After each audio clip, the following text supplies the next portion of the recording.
Selamat pagi Bapak Ibu dan saudara-saudaraku, salam sejahtera bagi kita sekalian. Senang sekali kita jumpa pada pagi hari ini pada acara Renungan Pagi. Kita bersyukur pada pagi hari ini kita sudah sampai pada pembacaan Ayub pasal 25. Semoga menjadi pandu kita untuk menjalani hari ini. Dan pagi ini saya akan bacakan pasal 25 kitab Ayub dari ayat 1 sampai ayat yang ke-6 demikian. Bildad orang Sua lalu menjawab, "Kekuasaan dan kedahsyatan ada pada Dia yang menegakkan damai di tempatnya yang tinggi. Dapatkah pasukannya dihitung? Siapakah yang tidak disinari terangnya? Bagaimana manusia bisa benar di hadapan Allah? Dan bagaimana orang yang dilahirkan perempuan itu bisa bersih? Sesungguhnya bahkan bulan pun tidak terang, dan bintang-bintang pun tidak cerah di matanya. Terlebih lagi manusia yang hanyalah belatung, anak manusia yang hanyalah ulat." Kekuasaan Allah. Saudara-saudara pendengar renungan pagi yang dikasihi Tuhan, ketika melihat seseorang yang sedang mengalami kemalangan atau kesulitan, tidak jarang ada yang langsung menghubungkannya dengan dosa. Tapi sebenarnya bagaimanakah seharusnya kita merespons dan melihat penderitaan orang lain? Bildad menggambarkan Allah dalam keberadaannya yang penuh kuasa dan dahsyat. Tidak ada ciptaan yang dapat menyamai Allah. Bildad menggambarkan Allah sebagai pencipta yang mengatur alam semesta dan memiliki kuasa yang tak tertandingi. Di hadapan kemuliaannya, bahkan benda langit seperti bulan dan bintang pun tampak tidak bersinar atau tidak tahir.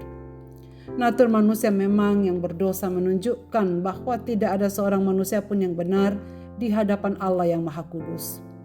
Di hadapan Allah, bulan dan bintang tampak begitu terang, bagi manusia pun hanyalah redup di hadapan Allah. Bildad dengan tepat menggambarkan manusia seperti ulat dan seperti belatung. Di sini kita mengingat kepanaan manusia. Manusia dilahirkan dalam keadaan berdosa. Dan Bildad menyebut manusia seperti ulat dan belatung yang sangat hina dan tidak berarti dibandingkan kesucian Allah. Secara sekilas pemikiran Bildad ini benar. Akan tetapi apakah pemikiran ini tepat disampaikan kepada Ayub? Sebab sejatinya Allah dalam kebenarannya yang kekal memang berdaulat atas segala sesuatu. Namun dunia di mana manusia hidup adalah dunia yang sudah jatuh ke dalam dosa. Dalam dunia yang berdosa ini ada banyak penyebab penderitaan manusia. Disinilah letak kesalahan Bildad. Ia berupaya untuk membuat sahabatnya Ayub melihat penderitaannya sebagai akibat dari dosanya. Walaupun pemahaman Bildad tentang natur manusia yang berdosa itu benar, cara ia menggunakannya keliru.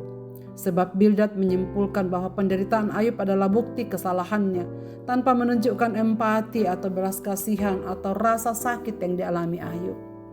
Pemikiran Bildad tidak hanya sempit tetapi juga menjadi tuduhan yang salah kaprah. Pemikiran ini akan membuat seseorang selalu melihat penderitaan sebagai akibat langsung dari dosa. Di tengah penderitaan, orang itu akan merasa bersalah dan terdorong untuk mengakhiri atau menghakimi dirinya sendiri. Saudara-saudaraku pendengar dengan pagi yang dikasihi Tuhan, memang penderitaan menjadi bagian yang tak terhindarkan dalam dunia yang jatuh ke dalam dosa. Namun kita harus sadar bahwa tidak selalu melihat penderitaan sebagai hukuman atas dosa pribadi seseorang. Kita juga harus belajar untuk tidak mudah menghakimi orang lain yang sedang menderita sebagai orang berdosa.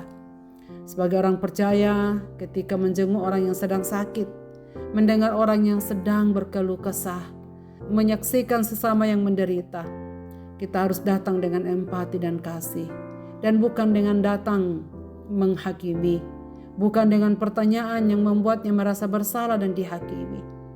Kita diingatkan untuk tetap memiliki kerendahan hati di hadapan Tuhan, sebab sehebat dan sesaleh apapun kita di mata dunia, kita juga tetap ciptaan yang tidak sempurna dan bergantung sepenuhnya pada belas kasihan Allah. Karena itu saudara sekalian, belajar dari kesalahan Bildad, janganlah kita menjadi seperti sahabat-sahabat Ayub yang cepat menghakimi penderitaan orang lain.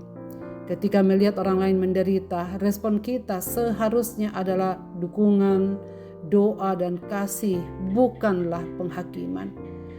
Kehadiran kita sebaiknya memberikan topangan dan dukungan agar ia dapat melewati masa-masa sulit yang ia harus hadapi. Saudara-saudaraku, walaupun manusia hina seperti ulat, seperti belatung, kata Bildad, tapi melalui pengorbanan Yesus Kristus, Allah yang Maha Kuasa mengangkat status kita menjadi anak-anaknya.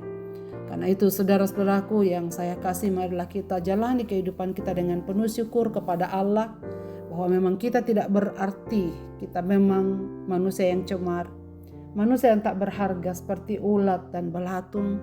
Tetapi Allah di dalam Yesus Kristus yang telah datang menebus kita dan memuliakan kita. Dan karena itu mari kita selalu mendampingi orang-orang yang berkeluh kesah di sekitar kita, dengan percaya bahwa memang semua kita akan menghadapi banyak penderitaan, bahkan tidak layak di hadapan Tuhan, tetapi anugerah Allah selalu cukup bagi kita yang berharap dan berseru kepadanya. Marilah kita berdoa. Bapa di sorga, Bapa, di dalam nama Yesus Kristus, kami mengucap syukur untuk firman-Mu pada pagi ini. Di hadapan Allah yang Maha Kuasa, ajarlah kami untuk merendahkan diri di hadapan Tuhan. Setiap kali kami mengingat ataupun menyaksikan banyak penderitaan di sekitar kami, kuatkanlah kami untuk selalu berpegangan pada firman-Mu ya Tuhan, bahwa Engkau adalah Allah yang berdaulat, tetapi juga Allah yang besar dan Allah yang Maha Kasih, Allah yang pemurah.